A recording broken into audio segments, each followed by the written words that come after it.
Good morning everyone. मैं आपके साथ अजय और आज हम लोग करने वाले हैं क्लास 6 का सिविक्स का चैप्टर है ये। इस चैप्टर का नाम है अर्बन एडमिनिस्ट्रेशन।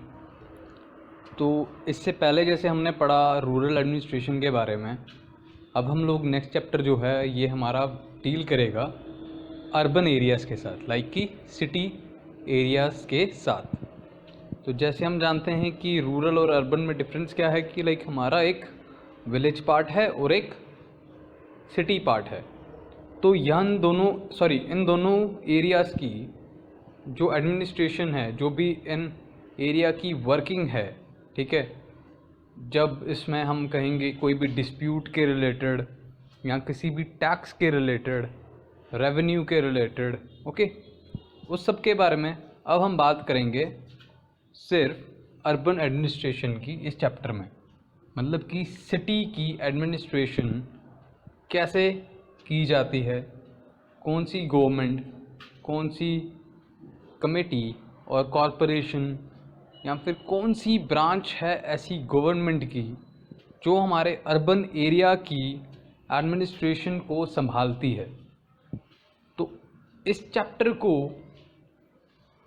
बेसिकली अगर देखा जाए तो इस चैप्टर में सिर्फ और सिर्फ हमें सिटी लाइफ के अकॉर्डिंगली जो भी एडमिनिस्ट्रेशन होगी उस पर्टिकुलर एरिया की, उस पर्टिकुलर सिटी की, जिसमें उस एरिया के या उस सिटी की जो डेवलपमेंट होगी, चाहे वो पब्लिक फैसिलिटीज़ की हो या कंस्ट्रक्शन की हो या बेसिक नीड्स की हो, उन पीपल्स के लिए, ठीक है, उन लोगों के लिए जो कि सिटी में रहते हैं।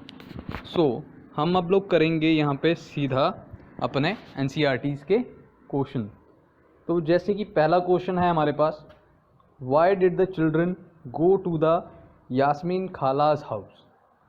तो ये चैप्टर जो है अर्बन एडमिनिस्ट्रेशन, इस चैप्टर को जब हम रीड आउट करते हैं, इस लेसन को जब हम पढ़ते हैं, तब हमें ये स्टार्टिंग में ही कुछ बच्चों के साथ हमारा इंटरेक्शन होता है कि लाइक कुछ बच्चे हैं, वो लोग क्या कर रहे हैं, वो लोग क्रिकेट खेल रहे हैं किसी स्ट्रीट पे या किसी गली में या फिर मोहल्ले में, what ever you can say, okay, कि वो लोग किसी स्ट्रीट में लाइक कि गली में कहीं पे क्रिकेट खेल रहे हैं और खेलते खेलते एक बच्चे से एक शॉट बजता है और उस एरिया में, उस स्ट्रीट में जो एक स्ट्रीट लाइट लगी है, ठीक है, वो स्ट्रीट लाइट का ग्लास टूट जाता है उस बच्चे से और वो बच्चे परेशान हो जाते हैं कि इस स्ट्रीट लाइट को हमने तोड़ा है तो हमें इसको रिपेयर करवाना होगा। बट रिपेयर करवाने के लिए हम जो भी इसकी कॉस्ट है ब्रोकन की, जो इसको तोड़ा गया है, जो इसको ब्रोक किया गया है, उसकी कॉस्ट कितनी है और इसको हमें पे किसको करना होगा, क्योंकि ये तो स्ट्रीट लाइट है। तो स्ट्रीट लाइट की कौन देख रेख करता है या किसने लगाई है, ये सब कुछ इन बच्चों को मालूम नहीं है।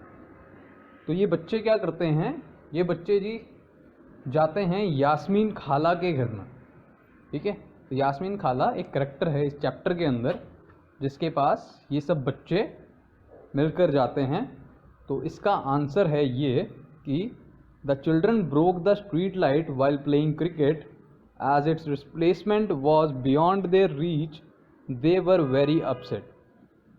जैसे कि वो बच्चे स्ट्रीट में क्रिकेट खेल रहे थे तो उनसे गलती से वहाँ की स्ट्रीट लाइट जो है वो टूट जाती है और उसकी रिप्लेसमेंट के बारे में, ठीक है, कि इसको रिप्लेस कैसे किया जाए, इसको चेंज कैसे करवाएं, या इसकी जो भी कॉस्ट हुई है, जो भी डिस्ट्रक्शन की कॉस्ट है, वो कैसे फुलफ़िल की जाए और किसको दी जाए, इस सब को सोच कर वो बच्चे काफ़ी ज़्यादा अपसेट थे।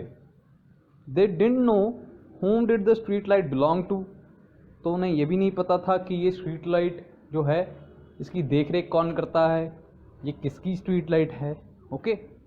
Then they went to Rihana's mother who gave them the knowledge that it is the municipal corporation of the city that takes care of replacing lights. तो ये लोग क्या करते हैं बच्चे, सबसे पहले ये रिहाना जो है ये एक बच्ची है, करैक्टर है ये इस चैप्टर में। तो ये रिहाना की मम्मा के पास, उनकी मदर के पास जाते हैं और उनकी मदर, जो रिहाना की मदर है, वो बच्चों को बताती है कि जो म्युनिसिपल कॉरपोरेशन है, लाइक कि municipal corporation of the city, तो सिटी की म्युनिसिपल कॉरपोरेशन है वो इन स्ट्रीट लाइट की रिप्लेसिंग का केयरिंग करती है, मतलब इन सब का ख्याल हमारी म्युनिसिपल कॉरपोरेशन करती है जो हमारी सिटी में है। Okay, she also told them that Yasmin Khala would be the best person, she has just retired from the municipal corporation. तो जो यास्मीन खाला हैं वो ही इस काम के लिए आपके पास बेस्ट पर्सन है, यही सही इंसान है जिससे आप इस म्युनिसिपल कॉरपोरेशन के बारे में पूछ सकते हो। क्यों? क्योंकि जो यास्मीन खाला हैं वो हाल ही में म्युनिसिपल कॉरपोरेशन के ऑफिस से रिटायर हुई हैं। Okay, she advise the children to go to the Yasmin Khala's to get their problem solve. तो रिहाना की मदर उन बच्चों को कहती हैं कि लाइक आप सबको यास्मीन खाला जी के घर जाना चाहिए ताकि आप लोगों की प्रॉब्लम वही सॉल्व कर सकती हैं। Okay, now moving to the next question. तो नेक्स्ट क्वेश्चन है कि ये list 4 ways in which the work of the municipal corporation affects the life of a city dweller. तो अब हमें बताने हैं कोई ऐसे 4 रास्ते जिससे हम ये साबित कर सकें कि म्युनिसिपल कॉरपोरेशन के काम से जो सिटी ड्वेलर्स हैं, जो कि सिटी लाइफ एंजॉय करते हैं people, they are the dwellers. जो ड्वेलर्स कौन हैं? ये वो लोग हैं जो कि उस पर्टिकुलर एरिया में रहते हों। किसी भी पर्टिकुलर एरिया में रहने वाले निवासी वहाँ के ड्वेलर्स होते हैं। लाइक विलेज ड्वेलर्स की बात करेंगे तो हम लोग विलेज पीपल्स की बात करेंगे, सिटी ड्वेलर्स की बात करेंगे तो हम लोग सिटी में रहने वाले लोगों की बात करेंगे। ओके, तो अब the municipal corporation affects the life of a city dweller in several ways. तो ये आंसर है इसका कि जो म्युनिसिपल कॉरपोरेशन है वो हमारे सिटी ड्वेलर्स की लाइफ पे बहुत सारे तरीक़ों से, सेवरल वेज से, बहुत सारे तरीक़ों से अफेक्ट करती है। ठीक है, तो वो इफ़ेक्ट कैसे कैसे करती है? सबसे पहले कि जो म्युनिसिपल कॉरपोरेशन है it takes care of street lights. तो म्युनिसिपल कॉरपोरेशन है वो स्ट्रीट लाइट्स की केयरिंग करती है, उनकी रिप्लेसमेंट करती है, चेंजिंग करती है, उसमें इलेक्ट्रिसिटी का सब कुछ। ओके, वो सब म्युनिसिपल कॉरपोरेशन करती है। It ensures that diseases do not break out in the city. जो म्युनिसिपल कॉरपोरेशन है वो साथ में ये भी इंश्योर करती है, इस चीज़ को सुनिश्चित करती है कि जो भी डिसीज़ हैं, जो भी बीमारियां हैं, लाइक मलेरिया, डेंगू, जॉन्डिस, कुछ भी जो भी एक सिटी में हानिकारक हो सकती है या फैल सकती हैं, उन सब के आउटब्रेक के लिए, ठीक है, ताकि वो पूरी सिटी में ना फैलें, कोई महामारी ना क्रिएट हो, उसके लिए भी इंश्योर करने का काम हमारा म्युनिसिपल कॉरपोरेशन करता है। और साथ में ही म्युनिसिपल कॉरपोरेशन जो है वो रन करेंगे हमारे स्कूल्स, हॉस्पिटल्स और dispensaries. It runs schools, hospitals and dispensaries. Then at the end, क्योंकि इसका 4th वे है, ओके, क्योंकि हमें सिर्फ 4 वेज बताने हैं, वैसे तो इसके बहुत सारे वेज हैं, सेवरल वेज हैं। तो जो 4th वे है वो ये है कि it take care of garbage collection. तो जो हमारा म्युनिसिपल कॉरपोरेशन है वो हमारे सिटी एरियाज़ की गार्बेज कलेक्शन की भी केयर करती है, वाटर सप्लाई की केयर करती है, keeping the streets and the market clean, मतलब कि जो भी स्ट्रीट्स हैं, गलियां हैं, रोड हैं, उनको साफ़ रखने का काम, यहाँ तक कि मार्केट एरियाज़ को साफ़ रखने का काम, ये सब हमारे म्युनिसिपल कॉरपोरेशन करती हैं। अब हम मूव करेंगे क्वेश्चन नंबर 3 पे। तो क्वेश्चन नंबर 3 है who is a municipal councillor. तो अब हमें बताना है कि एक म्युनिसिपल काउंसलर है, ठीक है, तो ये म्युनिसिपल काउंसलर कौन है? ओके, तो इसका आंसर है ये कि like a municipal councillor is an elected representative of a ward, he is also known as ward counsellor.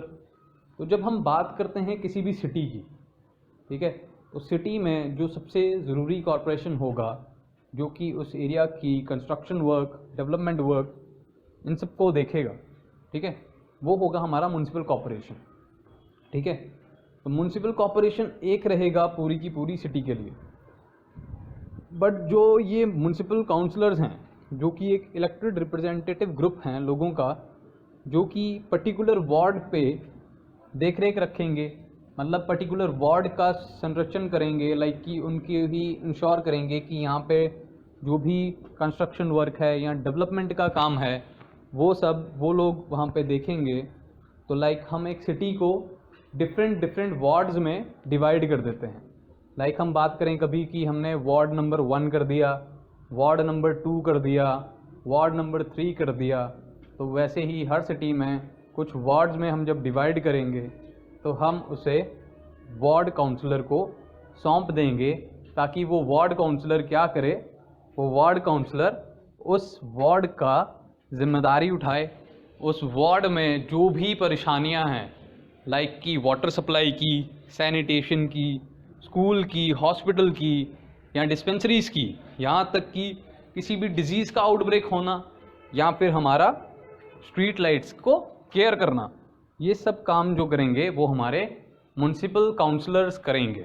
Okay, now moving to question number 4। तो क्वेश्चन नंबर 4 हमें कह रहा है कि what did Gangabai do and why. तो गंगाबाई जो है ये एक करेक्टर है हमारे इसी चैप्टर के अंदर, जिसमें यास्मीन खाला जो हैं वो गंगाबाई के बारे में बताती हैं सबसे पहले।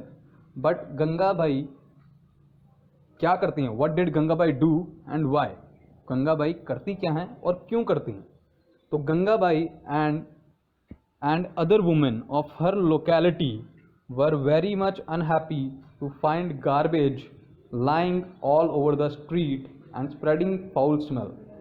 तो गंगाबाई और उनके साथ कुछ महिलाएं लाइक की वुमेन्स वो क्या करती हैं कि उनकी लोकेलिटी में वो काफ़ी ज़्यादा हताश हो जाती हैं, अनहैप्पी हो जाती हैं ये देखकर कि उनकी लोकेलिटी में, उनकी स्ट्रीट्स में, उनकी जो लोकेलिटी की स्ट्रीट्स हैं वहाँ पे सिर्फ गार्बेज ही गार्बेज है, गंद ही गंद डाला हुआ है और उस गंद की काफ़ी ज़्यादा फाउल स्मेल है, बहुत ही ज़्यादा गंदी उसकी बदबू है। ठीक है, one day she said that it is the ward councillor who they should go to and protest since they are the one who elected him। तो एक दिन वो क्या कहती हैं कि हमें वार्ड काउंसलर के पास जाना चाहिए, क्योंकि जो वार्ड काउंसलर है उसे उन लोगों ने ही चुना है और वो वार्ड काउंसलर ही उनको प्रोटेक्ट करेगा, और अगर वो नहीं कर सकता है तो वो लोग वहाँ पे प्रोटेस्ट कर सकते हैं। ठीक है, she gathered a small group of women and went to his house to get their problem solve. तो वो क्या करती हैं, वो अपने साथ कुछ औरतों का ग्रुप बनाती हैं, like a small group of women, और वो चली जाती हैं सीधा वार्ड काउंसलर के घर के पास, ताकि वो वार्ड काउंसलर उनकी प्रॉब्लम को सॉल्व कर सके। Then moving to question number 5, how does the municipal corporation earn the money to do its work. अब हम यहाँ पे बात करने वाले हैं कि जो म्युनिसिपल कॉर्पोरेशन है, जैसे हम बात करते हैं कि सिटीज़ में एक कॉर्पोरेशन वर्क करता है, एक गवर्नमेंट वर्क करती है, जिसको हम म्युनिसिपल कॉर्पोरेशन का नाम देते हैं, जो कि उस एरिया का, उस सिटी का जो भी कंस्ट्रक्शन वर्क है, डेवलपमेंट वर्क है या केयर का वर्क है, ठीक है, उस सब को देखेंगी। बट इस सब काम के लिए इन कॉर्पोरेशंस को जो पैसा मिलता है, ये जो पैसा अर्न करती हैं, ठीक है, इन कामों को करने के लिए, वो कहाँ से आता है। ठीक है, तो इसके बारे में बात करेंगे हम कि the municipal corporation is one of the most important organs of the 3 tyre government system. तो हमारा इंडिया जो है वो एक टाइप का 3 टायर ऑफ गवर्नमेंट सिस्टम है, जिसमें हमारा यूनियन गवर्नमेंट है, लाइक कि हमारा जो इंडिया की गवर्नमेंट है, जो सेंट्रल गवर्नमेंट है वो, फिर आती है हमारी स्टेट गवर्नमेंट जो कि पर्टिकुलर स्टेट्स की गवर्नमेंट है, फिर आती है हमारी लोकल गवर्नमेंट जिसमें हम पंचायत या म्युनिसिपल कॉर्पोरेशंस इन सबको काउंट कर सकते हैं। ओके, तो अब बात करेंगे, it is responsible for all round development of its designated area. तो जो म्युनिसिपल कॉर्पोरेशन है वो उस एरिया के लिए, जो भी एरिया उस कॉर्पोरेशन का है, उस म्युनिसिपल कॉर्पोरेशन का है, वहाँ की ओवरऑल, ठीक है, ओवरऑल डेवलपमेंट, मतलब कि ऑल राउंड डेवलपमेंट हर स्पेयर में, चाहे वो गरीबों के लिए हो या अमीरों के लिए हो, ठीक है, या किसी स्लम एरिया के लिए हो या किसी रिच हाउसिंग सोसाइटी के लिए हो, उस एरिया में ये जो म्युनिसिपल कॉरपोरेशन है रिस्पॉन्सिबल होगी उस एरिया के डेवलपमेंट के regarding. Okay, it undertake all the public facilities and welfare work like sanitation, road, water, education, health etcetera. तो जो म्युनिसिपल कॉरपोरेशन है वो सारे की सारी जो भी पब्लिक फैसिलिटीज़ हैं, जैसे कि हमारा बेसिक पब्लिक फैसिलिटीज़ क्या हैं, सैनिटेशन की, वाटर की, रोड की, एजुकेशन की और हेल्थ की, ये सब की सब का म्युनिसिपल कॉरपोरेशन ही सुनिश्चित करती है। लाइक कि यही देखती है कि उस एरिया के लोगों को ये सब बेसिक फैसिलिटीज़ और वेलफेयर जो है प्रदान की जा रही है या दी जा रही है। ओके, तो इसके लिए क्या होता है कि like as these works require fund, इन सब कामों के लिए कुछ ना कुछ मनी रिक्वायरमेंट होगी, कोई ना कोई फंड यूज़ किया जाएगा। तो it collect revenue from the resident living in its corporation area. तो जो भी रेजिडेंट हैं, जो भी लोग उस कॉरपोरेशन एरिया के अंदर रहते हैं, तो ये म्युनिसिपल कॉरपोरेशन उनसे रेवेन्यू कलेक्शन करती है, लाइक कि रेवेन्यू कलेक्ट करेगी। Okay, it levies taxes on property, water and other services. तो म्युनिसिपल कॉरपोरेशन क्या करती है, टैक्स रखती है प्रॉपर्टी का। ठीक है, जो प्रॉपर्टी किसी भी इंसान की होगी उस पर उसे कुछ ना कुछ टैक्स देना पड़ेगा इन अ पर्टिकुलर कॉरपोरेशन एरिया। मतलब कि म्युनिसिपल कॉरपोरेशन एरिया में जो भी सिटी फॉल करेगी, जो भी एरिया होगा, वहाँ के हर इंसान को, वहाँ पे रहने वाले को उस एरिया का टैक्स देना पड़ेगा, प्रॉपर्टी टैक्स देना पड़ेगा, अपना वाटर का टैक्स देना पड़ेगा। वाटर का जो भी वाटर रिक्वायरमेंट वो फुलफिल हो रही है उनको, जितना वो यूसेज कर रहे हैं उसका भी एक कॉस्ट उनको देना पड़ेगा। और साथ में अदर सर्विसेज लाइक हमारी इलेक्ट्रिसिटी की बात करें, ठीक है, उनका भी उन्हें टैक्स देना पड़ता है। Taxes are fixed on the measurement and consumption of the services. तो जो टैक्सेस हैं वो फिक्स्ड होते हैं। हम बात करें मेजरमेंट पे, अगर प्रॉपर्टी की बात करेंगे तो हम मेजर करेंगे प्रॉपर्टी को। ठीक है, अगर हम बाकी इलेक्ट्रिसिटी या वाटर की बात करेंगे तो वो हमारी कंजम्पशन पे होगी कि जितना हम कंज्यूम करेंगे उतना हमें उसका टैक्स देना पड़ेगा। Okay, then taxes are levied on education and other amenities like owing a hotel, entertainment etcetera.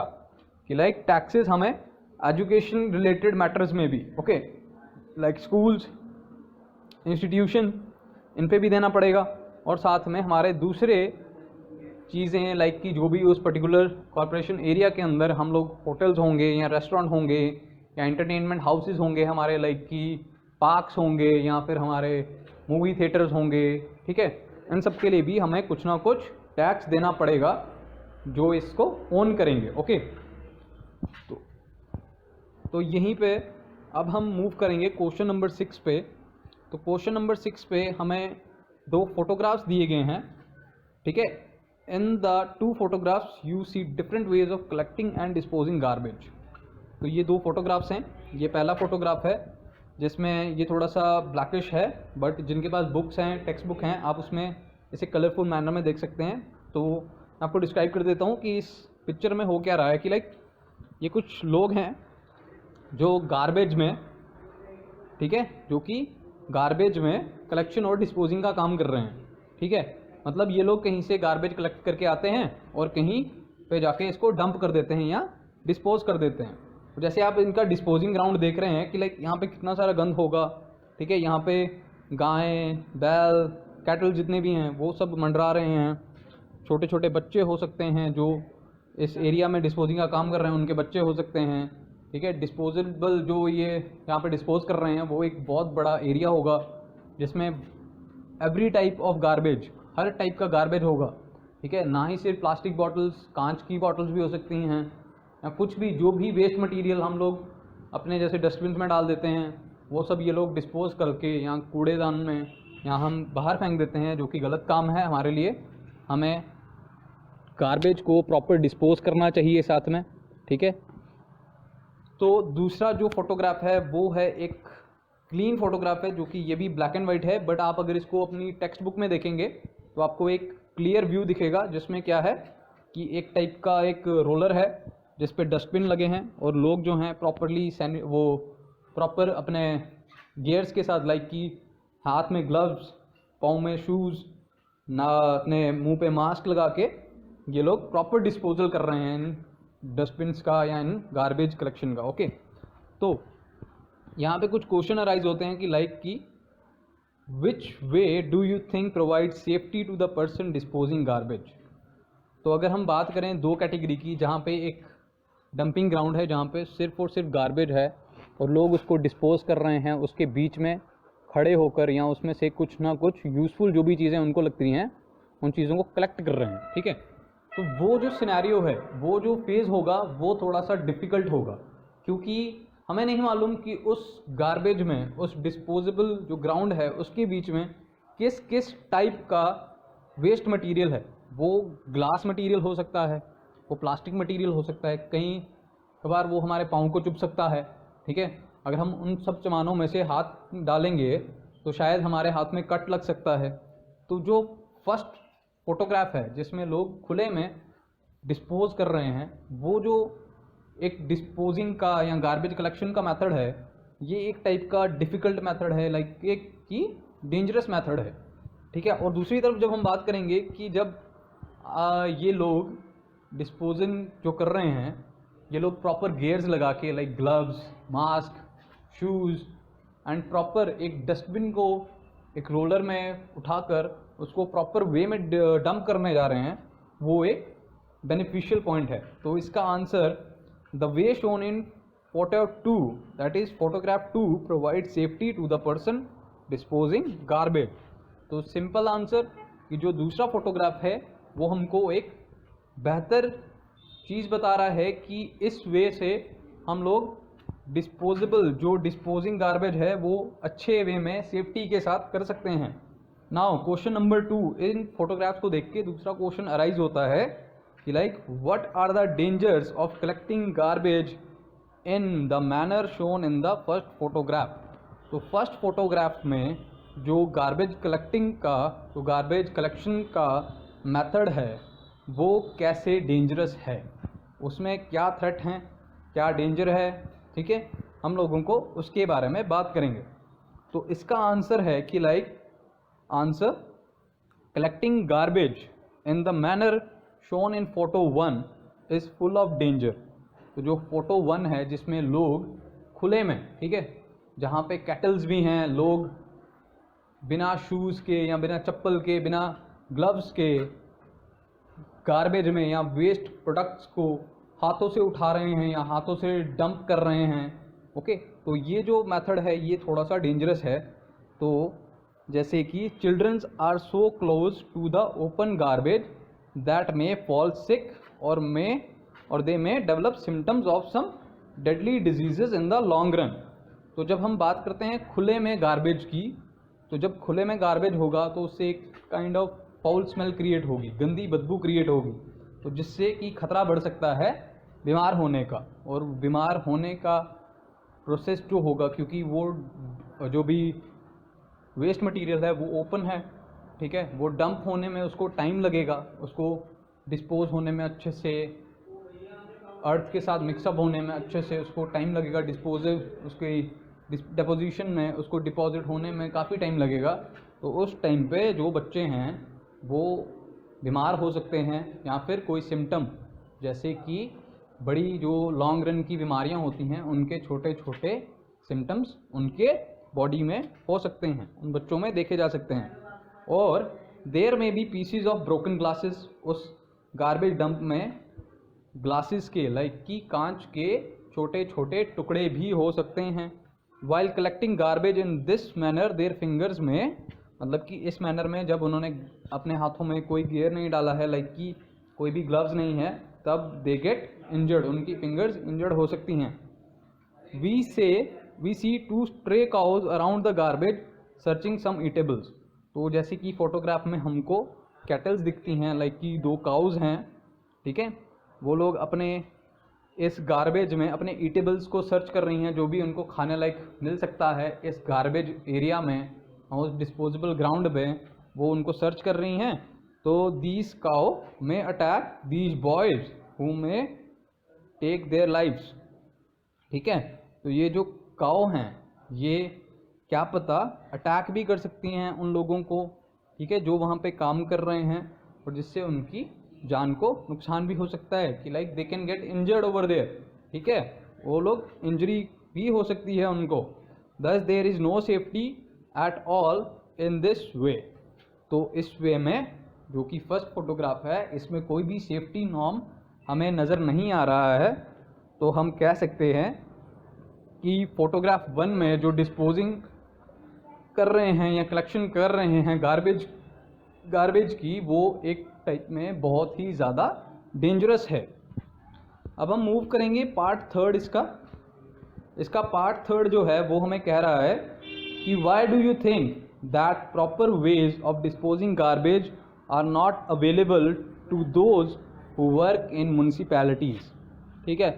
अब ये फोटोग्राफ की बात नहीं कर रहा है, अब ये बात कर रहा है, ठीक है, ये क्वेश्चन हमसे पूछ रहा है कि लाइक कि आपको क्या लगता है, वाई डू यू थिंक, ठीक है, आप क्या सोचते हो, वाई डू यू थिंक, कैसे सोचते हो कि जो प्रॉपर वेज हैं डिस्पोजिंग गार्बेज के, they are not available to those who work in municipalities, जो म्यूनिसिपैलिटीज़ में काम कर रहे हैं उन लोगों के लिए प्रॉपर डिस्पोजिंग गार्बेज का जो भी वे है, प्रोसेस है, ठीक है, वो सही नहीं है।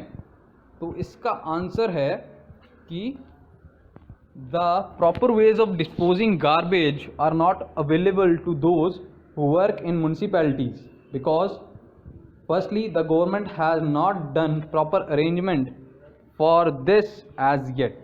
सबसे पहली बात कि गवर्नमेंट ने ही यहाँ के लिए, उन म्यूनिसिपैलिटीज़ के लोगों के लिए जो काम करते हैं म्यूनिसिपैलिटीज़ में, उन लोगों के लिए प्रॉपर जो अरेंजमेंट हैं वो अभी तक बनाए नहीं हैं। It has provided trucks no doubt but their number is not sufficient. तो गवर्नमेंट ने ट्रक्स तो प्रोवाइड किए हैं, गार्बेज कलेक्शन के जो ट्रक्स हैं इनमें कूड़ा इकट्ठा किया जाता है, वो ट्रक्स तो हैं, बट इनका नंबर जो है, लाइक कि ये जो ट्रक्स हैं ये नंबर में ज़्यादा नहीं हैं, ठीक है, they are not sufficient. Secondly the workers working in the municipalities are generally less aware of health and hygiene.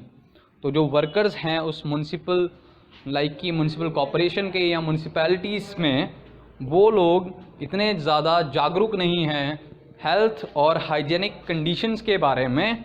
तो ये भी एक टाइप का एक वे है, okay. Then they do not bother whether garbage is being disposed properly और not.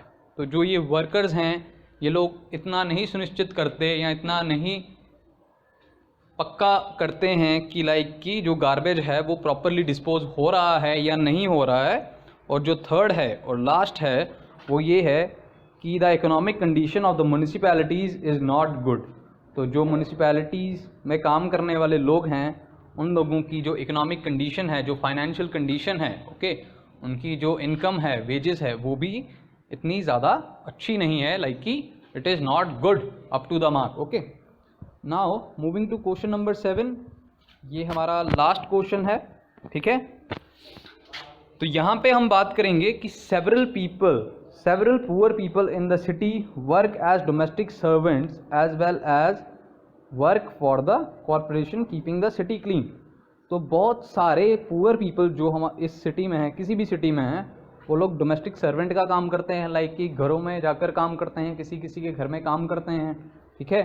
और कुछ लोग जो काम करते हैं कॉरपोरेशन के साथ भी, लाइक म्यूनसिपल कॉरपोरेशन में भी, जो कि हमारी सिटी को क्लीन करने का काम करते हैं। Yet the slums in which they live are quite filthy, okay. But फिर भी जिन स्लम्स में वो रहते हैं वो काफ़ी ही ज़्यादा फिल्दी हैं, लाइक कि हमारे बहुत ही ज़्यादा अच्छे नहीं हैं। This is because the slums seldom have any water and sanitation facilities. तो ये इस वजह से है कि जो भी ये स्लम्स हैं जहाँ पे ये लोग रहते हैं, जो भी ये एक टाइप का स्लम्स है कि जहाँ पे बहुत सारे पुअर लोग एक साथ झुग्गी झोपड़ी मतलब क्राउडेड वे में रहते हैं, ओके, ठीक है, ये है एक टाइप का स्लम्स। तो इसमें प्रॉपर सैनिटेशन नहीं है, वाटर फैसिलिटीज़ नहीं है, ठीक है। The reason often given by the municipal corporation is that the land in which the poor have set up their homes does not belong to them and the slum dwellers do not pay taxes. तो जो slum dwellers हैं, like कि जो people उस slums में रहते हैं, वो लोग टैक्सेस नहीं देते हैं. और साथ में म्यूनसिपल कॉरपोरेशन ये भी रीज़न देता है कि लाइक जो भी लैंड इन पुअर पीपल्स को मिली है, ठीक है, तो set for their homes does not belong to them. तो जो भी ये जगह इन लोगों को मिली है, ये लैंड जो है ये इन लोगों को बिलोंग नहीं करती है, कि इन पर इन लोगों का प्रॉपर अधिकार नहीं है, ये इनकी अपनी पर्सनल प्रॉपर्टी नहीं है, ठीक है. तो इसी के साथ however people living in middle class neighbourhood pay very little in tax compare to the amount of money the corporation spends on them in setting up parks, street lighting facilities, regular garbage collection etc. तो जब हम बात करते हैं एक type में middle class लोगों की, जो कि हमारे स्लम्स के थोड़ा सा अपर में होंगे, लाइक कि उनकी थोड़ी सी वेजेस उन स्लम्स एरिया के पुअर पीपल से थोड़ा सा बेटर होगा, उनका फाइनेंशियल कंडीशन बेटर होगा, उनकी इकोनॉमिक कंडीशन बेटर होगी, वो लोग फिर भी थोड़ा बहुत टैक्स पे करते हैं वो कॉरपोरेशन को, जो कि कॉरपोरेशन को फिर भी उसमें दिक्कत ये होती है कि लाइक कि कॉरपोरेशन को उन लोगों के लिए भी हमारी स्ट्रीट लाइट्स को मेंटेन करना पड़ता है, पार्क्स को सेट करना पड़ता है, गार्बेज कलेक्शन के प्रॉपर मेजर्स सेट करने पड़ते हैं. तो इसमें भी म्यूनसिपल कॉरपोरेशन को थोड़ी बहुत परेशानी फेस करनी पड़ती है, ठीक है. Also as you read in this chapter, the property taxes collected by the municipality makes up only 25 to 30% of its money. तो जो म्यूनसिपल कॉरपोरेशन जो लिवाई करती है प्रॉपर्टी टैक्स उन कॉरपोरेशन एरिया के अंदर रहने वाले लोगों की प्रॉपर्टीज़ पे, तो वो हिस्सा जो है वो सिर्फ और सिर्फ 25 से 30% मनी की जनरेशन, मतलब कि 20 to 30% मनी उन लोगों को लाइक कि म्यूनसिपल कॉरपोरेशन को जनरेट करता है या फंड प्रोवाइड करता है उन टैक्सेस से, ताकि म्यूनसिपल कॉरपोरेशन जो है वो उस कॉरपोरेशन एरिया, लाइक कि उस म्यूनसिपल एरिया के बीच में, लाइक जो भी उस एरिया में जो भी टाउन, जो भी जगहें, जो भी एरिया फॉल करेगा, उस एरिया की स्ट्रीट लाइट्स को, वहाँ पे पार्क्स बनाने को, वहाँ पे हॉस्पिटल्स रन करने को, स्कूल रन करने को, डिस्पेंसरीज रन करने को, ये सब काम कर सके. Now Y do you think it is important that the corporation should spend more money on slum localities. तो आपको ऐसा क्यों, ठीक है, Y do you not think, ठीक है, आप लोग ऐसा क्यों नहीं सोचते कि स्लम्स लोकेलिटीज़ में ज़्यादा मनी स्पेंड करने से कॉरपोरेशन को इम्पॉर्टेंट रहेगा, ताकि डेवलपमेंट दोनों तरफ हो सके. Okay, why is it important that municipal corporation provide the poor in the city with the same facilities that the rich get. कि ये इम्पॉर्टेंट क्यों है कि म्यूनसिपल कॉरपोरेशन को पुअर को भी और रिच को भी सेम फैसिलिटीज़ देनी चाहिए. तो इसका आंसर है कि like I think it is an important that the corporation should spend more money on slum localities because slum dwellers are also a part of our society. तो यहाँ पे जब हम बात करेंगे, ओके, हम इसको फिर से डिस्कस कर रहे हैं, ठीक है. Okay, I think it is important that the corporation should spend more money on slum localities because the slum dwellers are also a part of our society. कि yes, मुझे ये लगता है कि ये इम्पॉर्टेंट इसलिए है कि कॉरपोरेशन को मनी जो है, जो पैसे हैं, वो ज़्यादा स्पेंड करने चाहिए स्लम लोकेलिटीज़ में, क्योंकि जो स्लम पीपल हैं, जो स्लम एरिया में रहने वाले लोग हैं, वो भी हमारी सोसाइटी का पार्ट हैं, वो भी हमारे सोसाइटी का पार्ट हैं. इसलिए हम लोगों को भी लाइक कि कॉरपोरेशन को भी इन पीपल्स पे ज़्यादा पैसे स्पेंड करने चाहिए. इन लोगों के एरियाज़ को बेटर करने के लिए भी वहाँ पे ज़्यादा मनी स्पेंड करनी चाहिए. Okay, they needed education sanitation, okay, they need education sanitation rehabilitation and other facilities as the common people avail. तो जो स्लम एरिया में रहने वाले लोग हैं उनको भी प्रॉपर गाइडेंस मिलनी चाहिए, लाइक कि हमारी एजुकेशन, हमारे सैनिटेशन चीज़ें हैं जो, हमारी रिहेबिलिटेशन की चीज़ें हैं जो, और हमारी जो भी अदर फैसिलिटीज़ हैं जो कि कॉमन पीपल अवेल करते हैं, लाइक कि जो भी कॉमन पीपल के सर्वाइवल के लिए ज़रूरी हैं, वो सब चीज़ें इनको भी मिलनी चाहिए। They are also human beings, क्योंकि ये भी हमारी तरह या आपकी तरह ह्यूमन बींग्स हैं।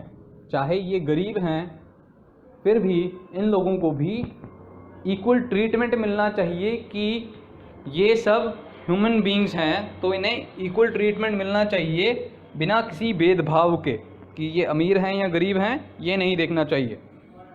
दे lack even basic amenities of life which cause spread of many disease among them. तो इन लोगों में बहुत सारी बेसिक लाइफ की जो भी चीज़ें हैं, लाइक कि हमारी एमिनिटीज़ जो हैं, which causes spread of many disease among them, जिनसे कि डिजीज़ के स्प्रेड होने का खतरा बहुत ज़्यादा है। They are the citizens of our country, क्योंकि ये भी हमारे इंडिया का ही हिस्सा हैं।